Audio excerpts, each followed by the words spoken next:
Hintayin natin yung tumaas yung milliamperes.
Tachometer.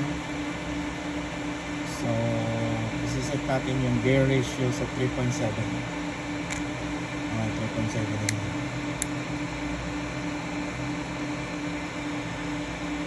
Speedometer. Yan. Mamaya i-check natin. So, hintayin muna natin yung charging natin. Process ng charging. Lagay lang muna natin dito.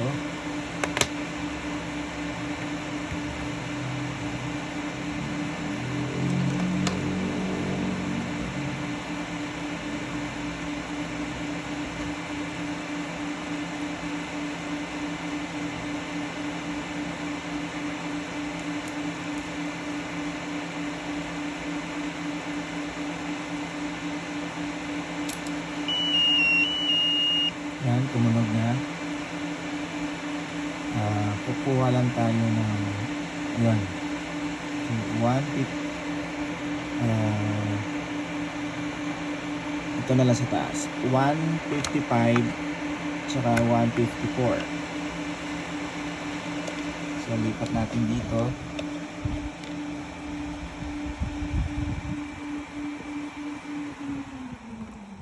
So of course, shout out sa geng-geng na gumawa ng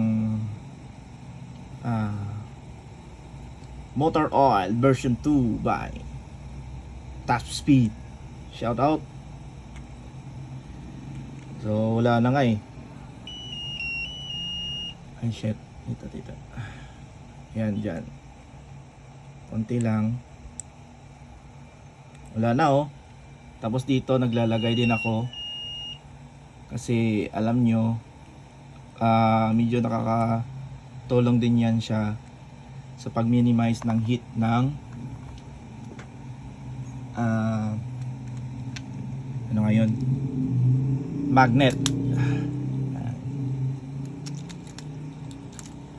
Ilagay natin,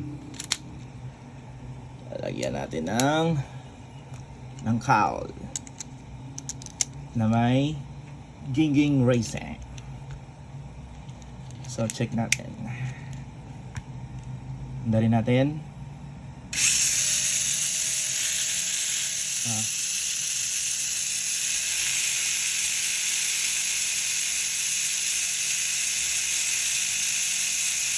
Yan. Walang halong chemical yan. Top Speed Racing oil lang ang baon. Saka yung process ng battery. Tagal yan. So, yun. Tapos, tingnan natin sa loob para legit. Walang gayaan. Ay, sorry sa term. Ayan. Ang gear is 3.7 pa lang. Yun ang lakas. How much more? 3.5. So, as nakita nyo kanina, na-set natin yung tachnometer na chinecheck yung max RPM ng ating motor. So, yan. Halo, original Tamiya, lahat Tamiya. So, para walang yan. Yun lang. Yan lang, mga kageng-geng.